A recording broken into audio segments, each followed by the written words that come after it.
Estamos viviendo en un tiempo incierto, pero Dios ha dado luz al mundo en su profecía. Prepárate para escuchar el programa Historias Proféticas del Mundo con Álvaro de la Cruz. Saludos. Invitamos a los que escuchen este programa y por cualquier motivo quieran ponerse en contacto con nosotros, dirigirse al WhatsApp más 57 321 296 59 56. Más 57 321 296 59 56.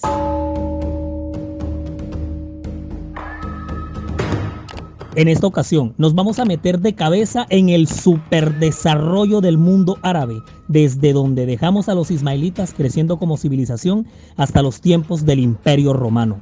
Este es el episodio 7.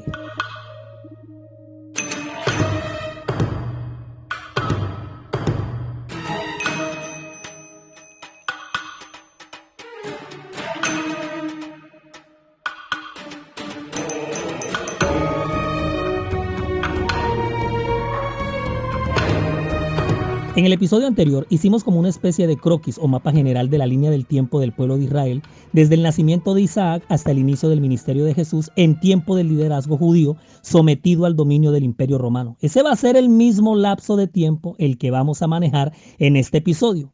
Pero visto no desde la tierra de Canaán, sino debajo de Canaán, en esa inmensa masa de tierra que ya conocemos como la península arábiga.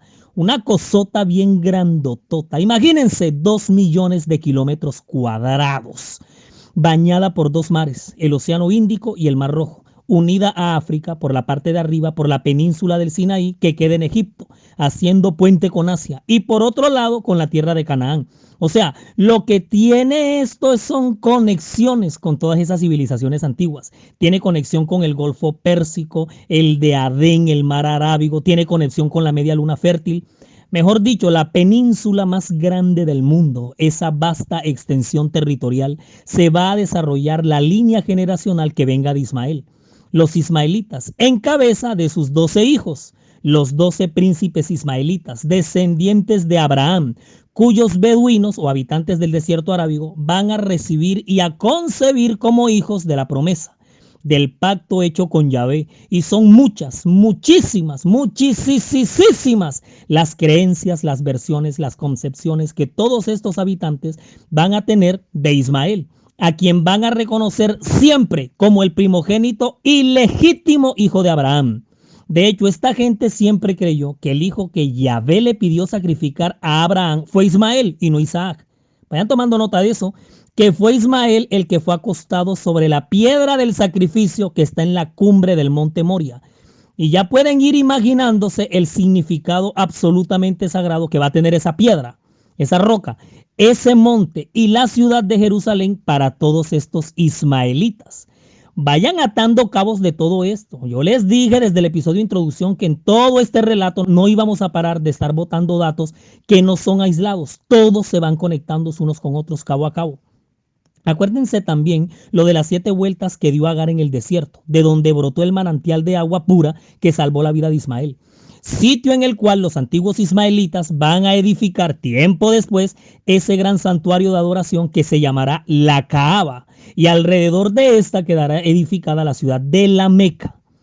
Estos clanes tribales que ya habitaban la península para el momento de la llegada de Agar con Ismael tenían muchas, pero muchas tradiciones, mitos, leyendas, cuentos populares, creencias, o sea, todo un aparato de tradiciones van a tener en torno a la creación del mundo, el jardín del Edén.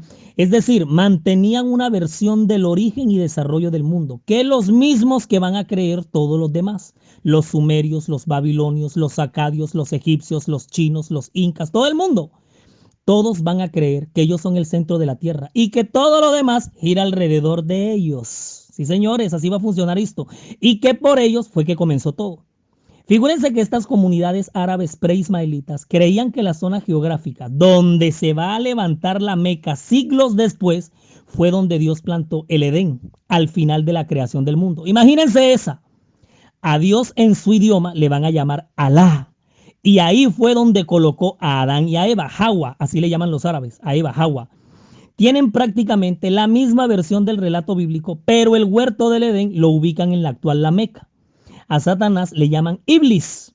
También aparece lo del fruto del árbol de la ciencia del bien y del mal, la tentación, la caída, la expulsión del huerto. Y estando fuera del huerto, ya expulsados, Adán y Eva construyen como una especie de tienda, el hogar de refugio donde habitaron, que se convirtió en un punto de encuentro entre la primera pareja y Alá, que quedaba nada más y nada menos que exactamente donde queda la Kaaba, donde la Kaaba se va a construir.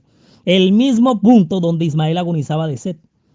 Esta es la otra cara de la moneda que nos cuenta el mundo árabe. Tenemos que verla para por lo menos saber qué es lo que cree el otro. En los últimos años de vida de Adán, sus hijos construyen unos simientes con piedra en esa tienda de refugio. Y ya cuando finalmente Adán se muere, la tienda asciende al cielo, quedando solamente en tierra el cimiento de piedra de ese hogar, que es como forma de un dado, de un cubo, una especie de prisma de color negro que va a permanecer en ese punto por mucho tiempo y por las siguientes generaciones hasta que surja Naut. Naut es Noé para ellos. Y se desata el gran diluvio. O sea, toda esta historia sagrada, ellos la cuentan, pero desde su geografía y con otros elementos. La gran piedra sagrada obviamente va a quedar sepultada bajo las aguas, pero al secarse y quedar el planeta en la condición física tan desfigurada en la que quedó, la Kaaba queda debajo del gran desierto de Arabia. Pasan entonces los años y es aquí cuando conectan con Abraham, en el marco del pacto con Yahvé. Agar llega con Ismael después de ser expulsados del núcleo familiar y en el sitio donde Ismael está agonizando, en medio de su agonía, lo que hace es que patalea y con sus pies toca nada más y nada menos que la mismísima roca sagrada, brotando de esta el manantial de agua pura que salva la vida del hijo del patriarca. ¿Eso sí o no? De hecho, tradiciones árabes antiguas afirman que fue Gabriel el que guió a Agar hasta ese punto específico, el pozo de Samsam. Aquí es cuando todas estas comunidades que reciben al joven y a su madre Agar reviven el significado sagrado y ancestral de la Kaaba, que por muchos años después del diluvio estuvo sin paradero desconocido. Y toda la estructura religiosa del mundo árabe se edifica a partir de esa roca misteriosa y enigmática a la cual distintas tradiciones arábigas le atribuyen diversos orígenes. La más común es que un meteorito, que el ángel Gabriel, ellos a Gabriel en árabe le dicen Jibril, que un meteorito se lo entregó el ángel Gabriel a Abraham en una de las visitas que le hizo a su hijo Ismael años más tarde, y que los dos, por orden directa de Alá, edificaron el santuario a manera de caja cúbica cuadrangular, conformado por capas de piedra azulada y grisácea sacada de las montañas que rodean la ciudad, dejando por dentro, en la esquina oriental, la preciosa roca negra rodeada por un anillo de plata, que lo que se sabe es que era originalmente blanca, pero que los pecados de los hijos de Adán la volvieron negra, cuentan ellos mismos. Y más adelante el Corán, que es el libro sagrado de los musulmanes, pero más adelante cuenta que Abraham dedicó ese santuario a la adoración única y exclusiva de Alá, pero que con el correr del tiempo todas estas tribus y clanes se volvieron idólatras y dedicaron la Kaaba a cualquier cantidad de deidades. Era muy común en los tiempos antes de llegar Ismael que todas estas tribus de la península rindieran culto a piedras, meteoritos, árboles o manantiales. Prácticas como el ayuno, las ofrendas, el afeitarse la cabeza y la limosna eran ritos de expiación que existían antes ya. Incluso la circuncisión. Pero cuando Ismael se multiplica y surgen de él los 12 príncipes, nuevas formas de religión y creencias van a surgir también. Se tiene registro que la Kaaba estaba oficialmente dedicada a Ubal, una deidad nabatea, y contenía 360 ídolos que probablemente representaban los días del año. El debate sigue abierto y aún no se concluye si Alá y Jubal eran el mismo. Pero ya desde entonces las tradiciones árabes dicen que Abraham junto con Ismael crearon un pueblo llamado Beca, que más tarde llegaría a llamarse la Meca, la que con el pasar del tiempo llegó a ser considerada como un lugar de peregrinación y adoración, siendo su principal atractivo sagrado la Kaaba. Y así, en este contexto preliminar religioso, los ismaelitas se van a multiplicar, se van a esparcir por toda la vasta península y se va dando el desarrollo del mundo árabe, creando reinos, principados fuertes y por muchos años van a estar prácticamente aislados de los fuertes procesos en la historia del pueblo de Dios, que es el pueblo de Israel, que ya vimos en el episodio anterior, y es por los años en los que se va a ir conformando el reino de Israel. Que en Yemen surge el reino de Saba con su capital, que su capital es Marib, cerca de la actual capital Sahaná. Y de ahí se han encontrado restos arqueológicos de lujosos y suntuosos palacios, construcciones y templos. Pero de este reino, quizá la historia que más se ha quedado en el subconsciente colectivo es el de la reina Maqueda, como le llaman los etíopes, o Bilquis, como le llaman los árabes. Visitó el reino de Israel en tiempos de Salomón.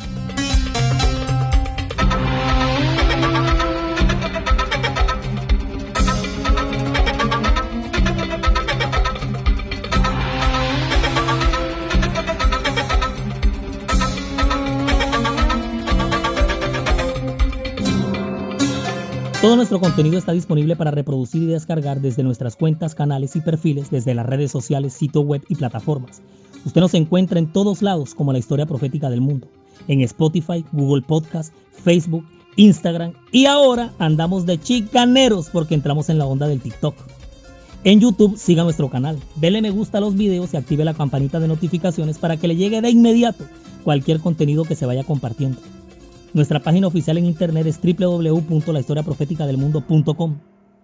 www.lahistoriaprofeticadelmundo.com es diseñada y administrada por Sama, agencia de marketing digital de la cual el poderoso Edinson Galván es el gerente.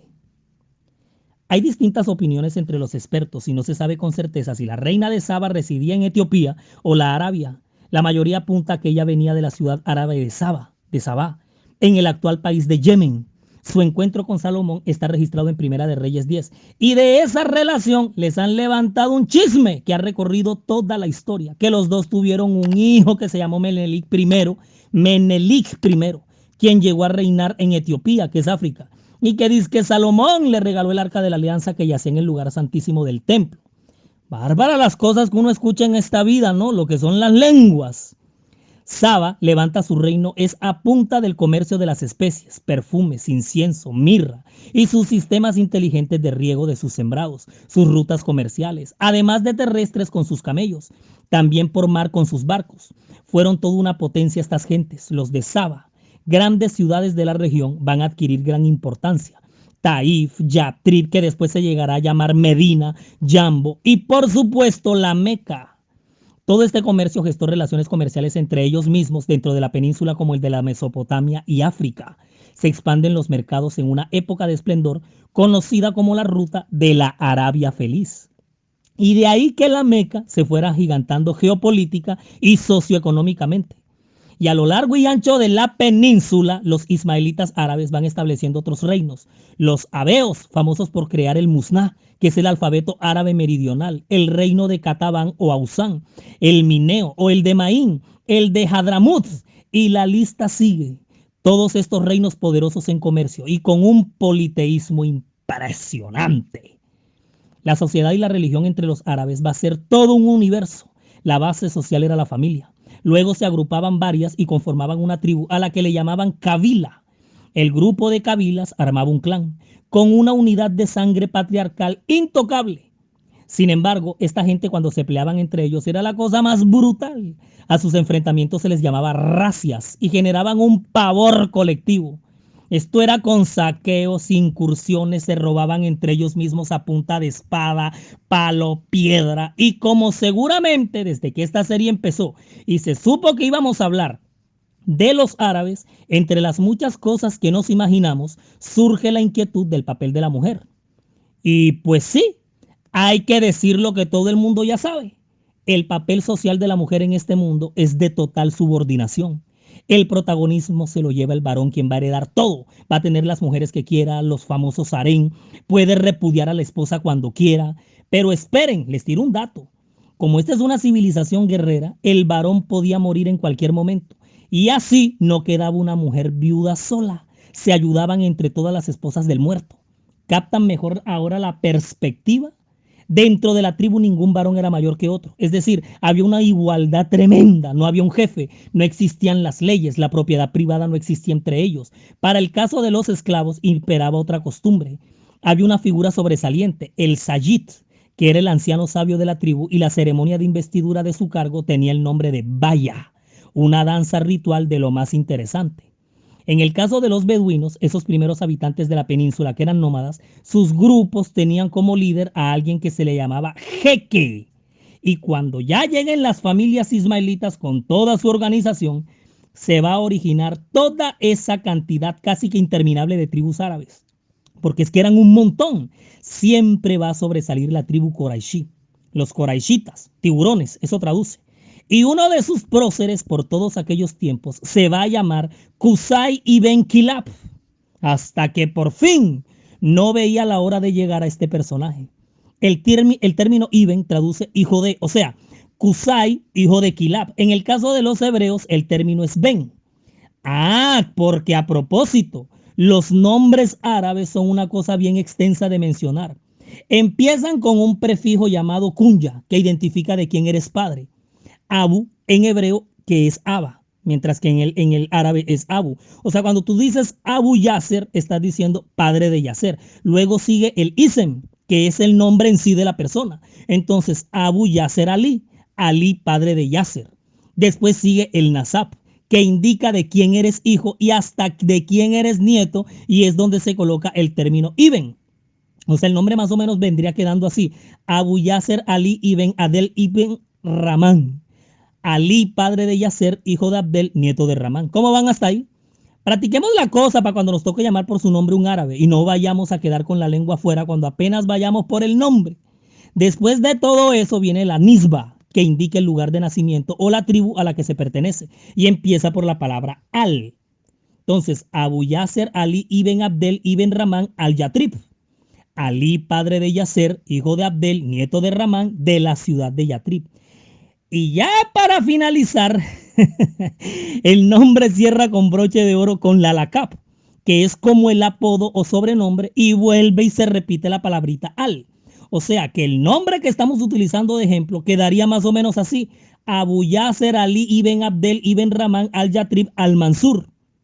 Ali, padre de Yasser, hijo de Abdel, nieto de Ramán, de la ciudad de Yatrib, el victorioso.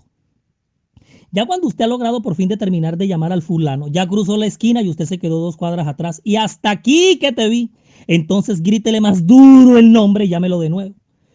Qusay ibn Kilab, Qusay hijo de Kilab, alrededor del 500 después de Cristo, tuvo severa racia con la tribu de los Yusa. Los vencen y logra así el control de la Meca. De él proviene la familia de los Hashemíes, familia de la cual va a nacer unos años después Mahoma. ¡Uy! El mundo politeísta árabe aquí es de un grueso mayor, y es que no solo eran politeístas, sino también animistas. El animismo creía en espíritus que nacían de la misma naturaleza como los de Jinn, que eran espíritus que salían de las piedras o de los árboles. En la Meca se creía en Manat, la diosa del destino, la vida y la muerte. Se creía también en Usá, la diosa del amanecer. Era como la Venus de los árabes. Estaba también Alilat, la diosa del sol. Esta triada de diosas eran hijas del dios superior al que llamaban Alá. Todas estas deidades cambiaban de una tribu a otra. Por ejemplo, algunos creían en Bel, que provenía del babilónico Baal. Yaribol, dios del sol, las fuentes de agua y la justicia. Aglibol, el dios de la luna, a quien en otras zonas de la península le llamaban Ubal. Atar, dios de las estrellas, hijo del dios Kamar, dios de la luna, también se le llamaba Sin. Los abeos le llamaban Almagaj y los mineos Wat. La mamá de Kamar era Warafu, el dios que asignaba los límites de los territorios. Mundihai, el de los ríos. Talab, el de la lluvia. Y si continúo, no acabamos hoy. Todas estas deidades eran adoradas en sus respectivas esculturas en los Harán, que eran los templos, y en la Kaaba, que quedaba en la Meca. Habían 360 imágenes de los dioses principales, además de la roca negra sagrada a donde iba toda esta gente a peregrinar, a ofrecer sacrificios, a ayunar. Es decir, todo un sistema religioso se había levantado entre los descendientes de Ismael por todos estos siglos.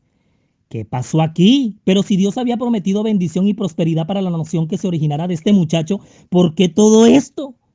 Si Abraham desde sus tiendas en Canaán había sembrado en Ismael la verdadera adoración al Dios único, si la misma Agar había sido impactada por la religión semita de su marido, el mismo Dios le había hablado, porque se desencadenó todo este rollo de mitos, leyendas, versiones, dioses, templos, oráculos, costumbres y tradiciones tan idolátricas. No perdamos de vista que el cumplimiento de la promesa se extiende en Isaac y después de Jacob, luego sus 12 tribus y posteriormente se conforma el pueblo de Israel, la nación escogida por Yahvé para su obra en el planeta. Todo eso lo vimos en el episodio que le antecede a este. El pueblo árabe conocía de la verdadera religión por el patriarca Abraham, a quien van a respetar. Toda esta gente en el camino se dispersó de esta manera tan loca. Tengamos en cuenta que el impacto del paganismo iniciado en Babel fue fuerte hasta el mismo pueblo de Israel y de ahí pasó a todas las formas de religión habidas y por haber. Ustedes se acuerdan de aquella gente que ya mencionamos aquí, que Abraham había ganado desde que salió de Ur, que partió con él hasta Harán y que se instaló con él en Canaán, que van a conocer todo el novelón acontecido con Agar e Ismael. Bueno, esa gente no quedó perdida ni en el tiempo ni en el mapa. Ellos también siguieron su línea de multiplicación generacional y sus familias, clanes y tribus también se van a establecer en algunas zonas de la península árabe. De ellos surge entre todo ese mundo de tribus los Hanif, que eran monoteístas, conservaban la religión abrahámica. ¿Cómo la ven? Sí, señores, los Hanif en territorio árabe no compartían todo este politeísmo ni estas costumbres paganas. Y como la sucesión de imperios en este lado del mundo va a estar de película, Babilonia, Medo-Persia, Grecia, Roma, los árabes van a ver desde su península a toda esta gente matarse entre ellos por el dominio, mientras que ellos mantienen sus líneas reales por todos estos siglos. Y una de sus más poderosas estirpes de desarrollo y esplendor va a ser Petra, la ciudad capital de los nabateos, de quienes ya hemos hablado. Bombazo de ciudad, porque sí que es una cosa indescriptible. Sus ruinas son patrimonio arqueológico y un potente atractivo turístico en la actualidad. En la época del imperio Pétreo, en la Arabia Pétrea, esta es conquistada por Roma, pasando a ser provincia romana con el nombre de la Arabia Pétrea, la cual es contundentemente anexada al imperio en el tiempo del emperador Aureliano. Y ya vamos por estos tiempos. Y a menos de 50 años antes de nacer Jesús, la tribu árabe de los Himyaritas protagonizan una revuelta, conquistan a media península y se proclaman como amos de todos estos reinos. Esta es la misma época en la que se da el sometimiento romano a Judea, el reino judío de los asmoneos, cuando ya el territorio de Jerusalén pasa a ser estado vasallo del imperio romano. Y el mundo se prepara para recibir la llegada del Mesías, de Jesús, el Salvador del mundo. A lo largo de todo lo que hemos repasado hasta aquí, se va dando la consolidación de algo tan poderoso y tan transversal en este proceso: la lengua árabe, de la familia de las semíticas, que son el hebreo, el arameo y el árabe, de la subfamilia afroasiática. La lengua árabe del contexto histórico del que hemos hablado hasta ahora es el árabe antiguo o el árabe preclásico, la base del árabe moderno. Está el árabe magrec en el occidente y en el oriente el árabe es el masrec. Así, las dos grandes subdivisiones. El árabe clásico llega en el siglo VII con el surgimiento del Islam y su libro sagrado, el Corán, el cual será en realidad el primer texto literario de este mundo.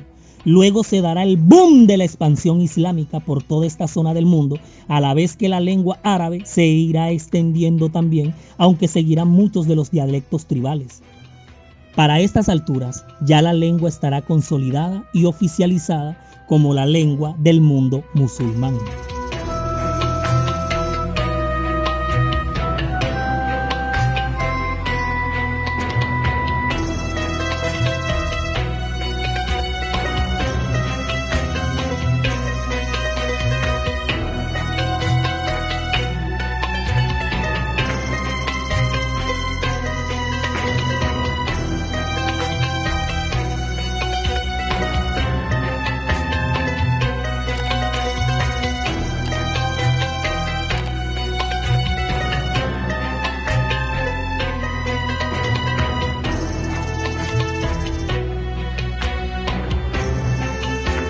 Un árabe es una persona nacida en un país de lengua árabe, independientemente de la religión que profese, ideología política o su raza. Oficialmente los países árabes son Arabia Saudita, Irak, Yemen, Siria, Palestina, Jordania, Líbano, Omán, Emiratos Árabes Unidos, Kuwait, Bahrein y Qatar. Por un lado, y en África tenemos a Egipto, Sudán, Argelia, Túnez, Somalia, Libia, Eritrea, Mauritania, Djibouti, la isla de Comoras y Marruecos. Todos ellos son árabes porque su idioma oficial es el árabe. De modo que se puede ser árabe de nacionalidad, pero profesar cualquier religión. Hay árabes musulmanes, así como también hay árabes ortodoxos, así como también hay árabes protestantes, árabes católicos, árabes judíos, etc. Claro, es obvio, el 90% de los árabes son musulmanes. El día de Pentecostés, registrado en Hechos 2, cuando Pedro se fajó aquel gran discurso en el que se convirtieron cerca de 3,000 almas, moraban entonces en Jerusalén varones judíos piadosos de todas las naciones bajo el cielo. Partos, medas, elamitas y los que habitaban en Mesopotamia, en Judea, en Capadocia, en el Ponto y en Asia, en Frigia y Panfilia, en Egipto y en las regiones de África más allá de Cirene, y romanos aquí residentes, tanto judíos como prosélitos, cretenses y árabes. Eso está en Hechos capítulo 2, versículos 5, 9 al 11. Estos árabes que estaban en Jerusalén ese día de la fiesta judía del Pentecostés, tal vez eran judíos o prosélitos que vivían en el reino nabateo de Aretas, que se extendía a lo largo del este y del sur de Palestina. Se cree generalmente que la Arabia donde Pablo pasó algún tiempo después de su conversión, eso está en Gálatas 1:17, fue este mismo reino nabateo, cuya capital fue Petra. Gálatas 4:25 se refiere al mismo país, ya que la península del Sinaí estaba incluida en el área controlada por los nabateos. En Arabia y Nabatea había muchísimos cristianos como también judíos. Los árabes cristianos de hoy son descendientes de los cristianos del periodo de la iglesia cristiana primitiva, ganada en ese maravilloso día del Pentecostés. Y ya que estamos aquí mencionando a Jerusalén, los invito a que nos abrochemos los cinturones, pero vea, como no lo hemos hecho hasta ahora en estos primeros 7 episodios, porque se viene una turbulencia. Una agresiva turbulencia, porque entra en escena ya de manera directa la ciudad de Jerusalén, donde estas 3 religiones, judíos, cristianos y musulmanes, van a entrar en conflicto. Y de eso vamos a empezar a entender muchísimo mejor en el próximo episodio, porque las calles, las murallas y el templo de Jerusalén van a arder en llamas voraces. La ciudad que se va a reclamar toda esta gente que hemos mencionado hasta aquí. Llegamos al año 70 después de Cristo, año icónico en la historia profética del mundo.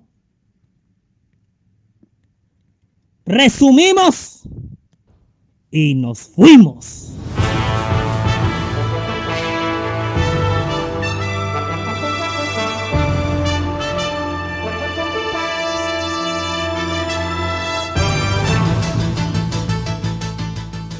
Uno.